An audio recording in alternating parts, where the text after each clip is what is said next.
नमस्शिवाभ्यां नवयौवनाभ्यां परस्पराश्लिष्टवबुद्धराभ्यां नगेन्द्रकन्यां वृषकेतनाभ्यां नमो नमः शङ्करपार्वतीभ्यां नमः। श्री काशी विशालाक्षी अन्नपूर्णा समेत विश्वेश्वर स्वामिने नमः। ఏగల్ మీడియా ప్రేక్షకులకు శ్రీ కాశీ విశాలాక్షి అన్నపూర్ణ సమేత విశ్వేశ్వర స్వామి అనుగ్రహం కలగాలని కోరుకుంటూ మీ శ్రీకంఠ బాబాజీ. సనాతన ధర్మము, అలాగే వేద ధర్మము, హిందూ ధర్మము, ఇట్లా రకరకాల పేర్లతో మన సనాతన ధర్మాన్ని, హిందూ మతాన్ని పేర్కొంటూ ఉన్నాం. సనాతన ధర్మంలో ముఖ్యంగా ఏది ముఖ్యము అని తెలుసుకోవాలి. విగ్రహం ముఖ్యమా, పూజా పునస్కారం ముఖ్యమా, వేదం ముఖ్యమా, అలాగే ఇతిహాసాలు ముఖ్యమా, అసలు దేనికి ప్రాధాన్యత ఇవ్వాలనేది మనం ఇవాళ తెలుసుకుందాం. మామూలుగా సనాతన ధర్మంలో వేదాల్లో ఈశ్వరుణ్ణి నిరాకారుడిని, ఆకారం ఉందని ఆకారం లేదని కూడా సనాతన ధర్మంలో వేద ధర్మం చెప్పబడింది. మరి నిరాకారుడైన ఈశ్వరుణ్ణి పూజించడానికి ఆకారాన్ని తీసుకొచ్చిన శివలింగ రూపం కానీ విగ్రహ రూపం కానీ ఇది ముఖ్యమా, లేదు ఇంకేమైనా ముఖ్యమా అనేది తెలుసుకుంటే, ముఖ్యంగా సనాతన ధర్మం అంటే వేద ధర్మం. వేద ధర్మము అంటే వేదాలు ఏదైతే చెప్పిందో ఆ ప్రకారం మనం చేయడమే వేద ధర్మం. ముందుగా వేదంలో అనుష్ఠానాలు, జపాలు, హోమాలు, యజ్ఞాలు, పూజలు, పునస్కారాలు ఇలాంటి ప్రక్రియలు ఎన్నో చెప్పబడింది. ముఖ్యంగా మనం సనాతన ధర్మాన్ని రక్షించాలి అంటే దేవాలయాలకు వెళ్ళి లక్షల రూపాయలు ఇవ్వటమో, లేదు అక్కడ అన్నదానాల పేరుతో కోట్ల రూపాయలు సమర్పించడమో, లేదు ఈ సనాతన ధర్మంలో ముఖ్యంగా దేవాలయాలకే కోట్ల రూపాయలు సమర్పించి అలాగే కొత్త కొత్త దేవాలయాలు కట్టడమో ముఖ్యమా, అసలు ఇది అవసరమా అనేది ఆలోచిస్తే సనాతన ధర్మం ముఖ్యంగా నిలబడాలి అంటే యజ్ఞ యాగాదులు మాత్రమే ముఖ్యం. గీతాచార్యుడు చెప్పినట్టు యజ్ఞాద్భవంతి భూతాని పర్జన్యో దన్న సంభవ, అన్నాద్భవంతి భూతాని పర్జన్యో దన్న సంభవ, యజ్ఞాద్భవతి పర్జన్యో యజ్ఞకర్ణ సముద్భవ. అంటే యజ్ఞం వలన అన్నము పుడుతుంది. ఆ యజ్ఞము దేనివల్ల వస్తుంది అన్నదని చెప్పినట్టయితే కర్మ వల్ల సంభవము. కర్మ అనగా పూజా పునస్కారము, యజ్ఞయాగాదులు. మనకి మామూలుగా ఏది చెప్పబడినా, ఏది చేయాలన్నా కర్మతో మాత్రమే సంభవం. మనం భోజనం చేయాలంటే అన్నం వండుకోవాలి. అలాగే అన్నం వండుకోవాలంటే ఆహార పదార్థాలు కావాలి, బియ్యము అలా వగైరా కావాలి. ఆ ఆహార పదార్థాలు మనకు కావాలంటే పంట పండాలి. పంట పండాలి అంటే యజ్ఞయాగాదులు జరగాలి. పంటలు పండాలి అంటే వర్షాలు కావాలి. ఆ వర్షాలు దేనివల్ల వస్తాయి? యజ్ఞయాగాదులు చేయడం వల్ల మాత్రమే వర్షాలు వస్తాయని మన సనాతన ధర్మం చెప్పింది. మరి ఆ యజ్ఞయాగాదులు ఎలా చేయాలి? కర్మ వల్ల సంభవము అంటే అదే వేదం చెప్పినట్టు మంత్రాలతో యజ్ఞయాగాదులు చేయడం వల్ల వర్షం వస్తుంది. ఆ వర్షాన్ని వల్ల మళ్ళీ ఆహార పదార్థాలు పుడతాయి. ఆ అన్నం తినడం వల్ల మన ప్రాణులన్నీ పుడుతూ ఉన్నాయి. ఇలా జీవరాశి అంతా మొత్తం అంతా కూడా సనాతన ధర్మంలో యజ్ఞయాగాదుల మీద మాత్రమే, కర్మ మీద మాత్రమే ఆధారపడి ఉన్నదని గీతాచార్యుడు చెప్పడం జరిగింది. సనాతన ధర్మంలో ముఖ్యమైన వేదాలని బతికించడం వల్ల మాత్రమే మన సనాతన ధర్మం నిలబడుతుంది. ఈ సనాతన ధర్మానికి ముఖ్యమైన ఈ వేదాలను వేల సంవత్సరాలుగా ఇంకా అందిస్తూ ఉన్న వర్గం ఎవరైనా ఉన్నారంటే బ్రాహ్మణ పురోహిత వర్గం. ఈ వర్గాలు లేనట్లయితే మన సనాతన ధర్మం మిగలదు.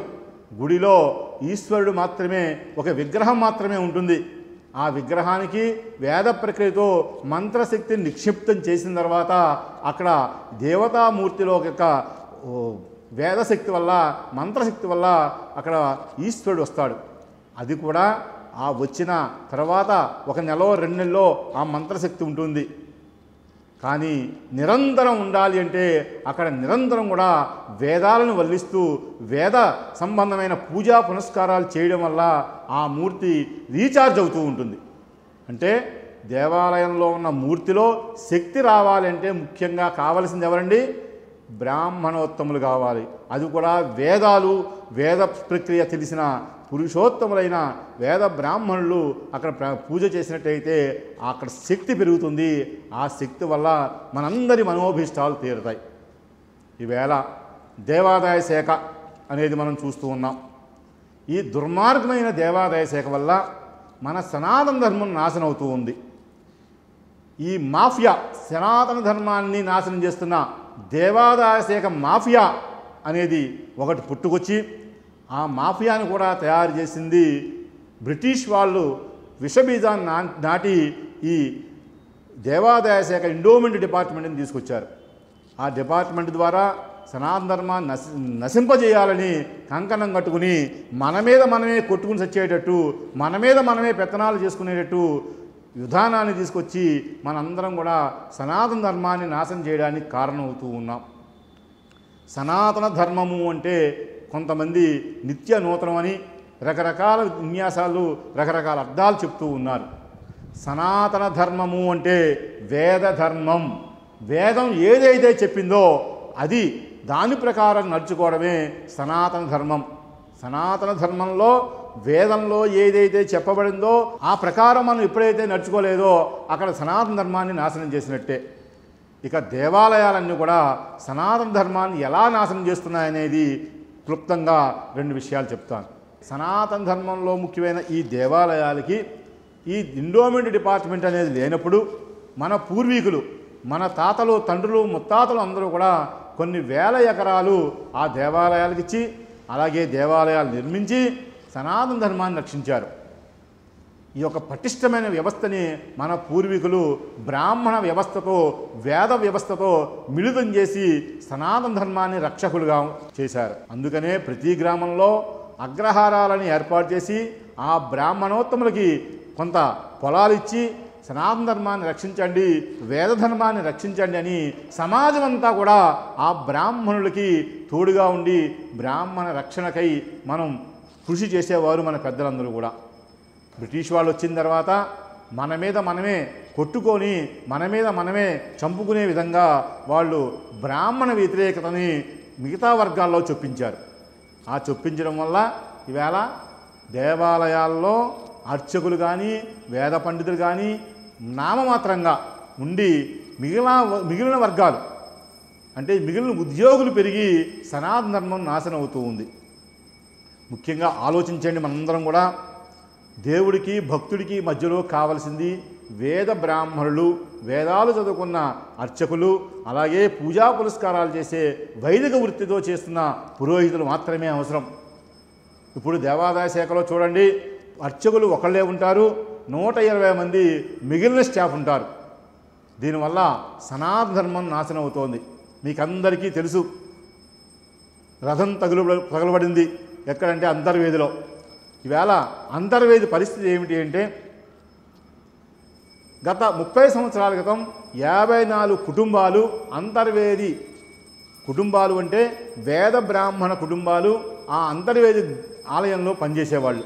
వీరందరూ కూడా ప్రతిరోజు కూడా తన వేద శక్తిని రోజు ఆ విగ్రహం ముందు ఉచ్చరించి ఆ శక్తిని పెంచుకుంటూ ఉండేవారు. ఈవేళ 4 మాత్రమే అర్చకులుగా అక్కడ ఉన్నారు. మిగిలిన వాళ్ళు 120 మంది ఈవోలు, బంట్రోతులు, సూపర్వైజర్లు, ఇలా ఎంతమంది ఉన్నారంటే 120 మంది వరకు జీతాలు తీసుకుని వాళ్ళు వైదిక వృత్తికి అవసరం లేనటువంటి ఈ వ్యవస్థను తీసుకొచ్చి వైదిక వృత్తి సనాతన ధర్మాన్ని రక్షించే వేద బ్రాహ్మణుల్ని మొత్తం నిర్వీర్యం చేసి సనాతన ధర్మాన్ని నాశనం చేస్తూ ఉన్నారు. అలాగే మనందరం కూడా ఈ దేవాదాయ ధర్మాదాయ శాఖ నిర్మూలించాలని, ఆ నిర్మూలించే వరకు మనందరం కూడా పెద్ద ఎత్తున ఉద్యమం చేయాలని కోరుకుంటూ ఉన్నాం. మరొక విషయం, మన పూర్వీకులు ఇచ్చిన ఎవరైతే గ్రామాల్లో ఉన్నారో వారి పూర్వీకులు ఆ గుడికి, ఆ ఆలయానికి ఆస్తులు, పొలాలు ఇచ్చారో వారి వంశం వాళ్ళు బతికుండగానే ఇచ్చిన ఎవరైతే పెద్దలు ఇచ్చారో వారి వంశం బతికుండగానే ఆ గ్రామంలో ఉండగానే వారిచ్చిన భూములన్నీ కూడా ఇతరులకు పంచిపెట్టుకుంటూ ఇతరులకి అమ్మేసుకుంటూ ఈ దేవాదాయ శాఖ చోద్యం చేస్తోంది. వీరు ఇచ్చిన వంశం వారు ఏమీ చేయలేని పరిస్థితిలో ఉన్నారు. దీన్ని మనం వ్యతిరేకించవలసిన అవసరం ఉంది. ఏలూరు దగ్గర ఒక గ్రామంలో వారు పూర్వీకులు 70 ఎకరాలు ఆ దేవాలయానికి ఇస్తే ఈవేళ 1 ఎకరం కూడా ఆ దేవాలయానికి లేదు. ఉన్న ఎకరాలన్నీ కూడా ఆ ఊళ్ళో ఉన్న వాళ్ళందరూ కూడా అనుభవిస్తూ ఉన్నారు. కానీ ఇచ్చిన పూర్వీకుల సంతతంతా కూడా ఆ గ్రామంలో చూస్తూ ఏమీ చేయలేని పరిస్థితిలో ఉన్నారు. అలాగే మనందరికీ తెలుసు పిఠాపురం రాజావారు అని అంటారు. అక్కడ ఆ పిఠాపురం రాజావారు ఆ పిఠాపురంలో ఉన్న ఆలయానికి సుమారు 700 ఎకరాల భూమి ఇచ్చినట్టుగా మనకి రికార్డుల్లో ఉన్నది. వారు వంశీకులు ఇంకా బతికే ఉన్నారు. కానీ అక్కడున్న ఆ భూమి అంతా కూడా అన్యాక్రాంతం అయిపోయింది. దేవాలయాల్లో అర్చకులు కూడా లేకుండా పరిస్థితి ఏర్పడింది. ఇదంతా దేనికంటే మన సనాతన ధర్మాన్ని నాశనం చేయడానికి విషబీజాలు నాటిన ఎండోమెంట్ డిపార్ట్మెంట్ వల్ల ఆ బ్రిటిష్ వాళ్ళు మన మీద మనమే కొట్టుకుని వచ్చేటట్టు చేసిన ఈ డిపార్ట్మెంట్ వల్ల ఈవేళ సనాతన ధర్మం నాశనం అవుతోంది. అంతా కూడా వ్యాపారతత్వం అయిపోయింది. దేవుణ్ణి నమ్ముతున్న దుర్మార్గమైన ఈ దేవాదాయ శాఖ నశించాలని కోరుకుంటూ ఉన్నాం. ఎవరైనా ఒక్కసారి ఆలోచించండి. దేవుణ్ణి రూపాయి పెట్టి కొనగల దమ్ము మనకి ఎవరికైనా ఉందా? ఈశ్వరుని డబ్బు పెట్టి కొనుక్కోగలమా? దర్శనాల పేరుతో సేవల పేరుతో టిక్కెట్లు పెట్టి లక్షల రూపాయలు దోచుకుంటూ ఇప్పుడున్న ప్రభుత్వాలు ఈ సనాతన ధర్మంలో వచ్చే డబ్బంతా కూడా ఇతర పనులకు వినియోగించుకుంటూ ఉన్నాయి. అసలు దేవుణ్ణి అమ్మడమే తప్పు, దేవుడికి టిక్కెట్ పెట్టడమే తప్పు.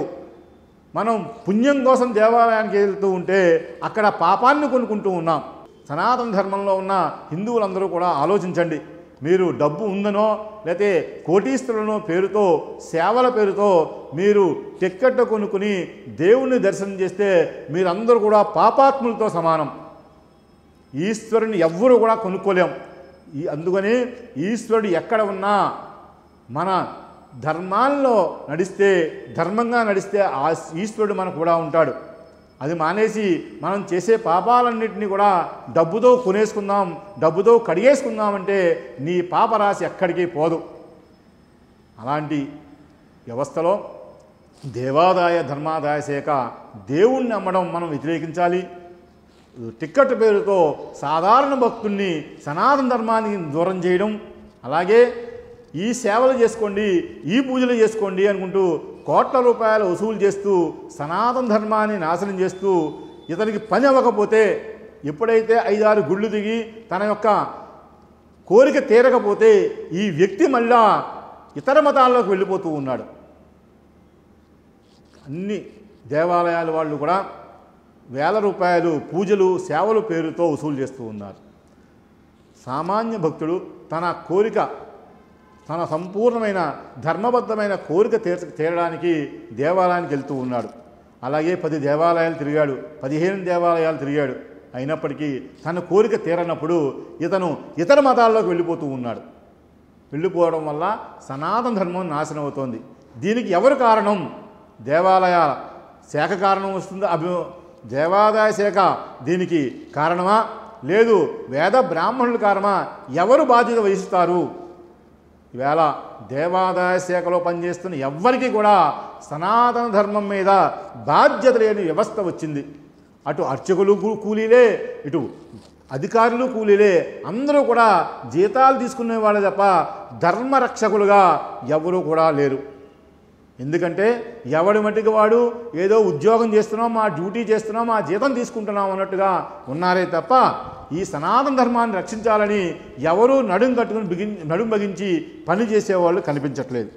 ఇదే ఇతర మతాల్లో అయితే గ్రామాల్లోకి వచ్చి ప్రజల దగ్గరకు వచ్చి మా మతంలోకి రండి, మీకు కావలసినవన్నీ జరుగుతాయని చెప్తూ ఉన్నాడు. ఎందుకు అతను చెప్పగలుగుతున్నాడు అంటే అతను ఏకైక వ్యక్తి, తనకే అన్నీ వస్తాయి, తనకే శక్తి అంతా తన దగ్గర ఉంది కాబట్టి, ఇతరులకి ఎవరికి సంబంధం లేదు కాబట్టి ఎవరైతే లబ్ధి పొందాడో అతను 1 రూపాయి ఇస్తే ఇతని చేతిలోకి వస్తుంది. అంటే ఇతనికి బాధ్యత, దాని మీద వచ్చే డబ్బు కూడా ఇతనికి చెందుతుంది కాబట్టి తన బాధ్యతగా తన మతాన్ని వ్యాప్తి చేస్తూ వచ్చిన డబ్బును తన తీసుకుంటూ తన మతాన్ని ఇంకా వ్యాప్తి చేస్తూ ఉన్నాడు. ఇదే హిందూ సనాతన ధర్మంలో అయితే అర్చకులు తినవలసిన, పేద బ్రాహ్మణులు తినవలసిన డబ్బుని మిగిలిన వాళ్ళు తింటూ ఉన్నారు. ఇక్కడ తిన్నవాడికి బాధ్యత లేదు, ఇక్కడ బ్రాహ్మణ వ్యవస్థ కూడా నిర్వీర్యం చెందుతూ మనకెందుకులే ఈ సనాతన ధర్మంలో మనని గౌరవించేవాడు లేడు, మనం కష్టపడితే మిగిలిన వాళ్ళు డబ్బులు తీసుకుంటున్నారు, మనకెందుకులే అని ఈ సనాతన వేద వృత్తి నుంచి దూరం అయిపోతూ ఉన్నారు. మనందరం కూడా మళ్ళీ సనాతన ధర్మాల్లో ఉన్న వేద బ్రాహ్మణుల్ని రక్షించినట్టయితే వారందరినీ కూడా సనాతన ధర్మం వైపు, వైదిక ధర్మం వైపు తిప్పగలిగితే మన సనాతన ధర్మం 10 కాలాల పాటు ఉంటుందని, అలాగే మత మార్పిడులు ఆగుతాయని భావిస్తూ ఉన్నాం. దీనికోసం ముఖ్యంగా మన సనాతన ధర్మాన్ని నాశనం చేస్తున్న ఈ దుర్మార్గమైన దేవాదాయ ధర్మాదాయ శాఖను రద్దు చేయాలని, ఈ మాఫియా నుంచి మన దేవుణ్ణి రక్షించాలని, మన మతాన్ని రక్షించాలని కోరుకుంటూ మీ అందరికీ విజ్ఞప్తి చేస్తూ ఉన్నాం. ఈ ఉద్యమంలో తోడై మాకందరికీ కూడా సహకరించాల్సిందిగా కోరుతూ ఉన్నాం. ఓం నమః శివాయ. Like and subscribe Eagle Media Works.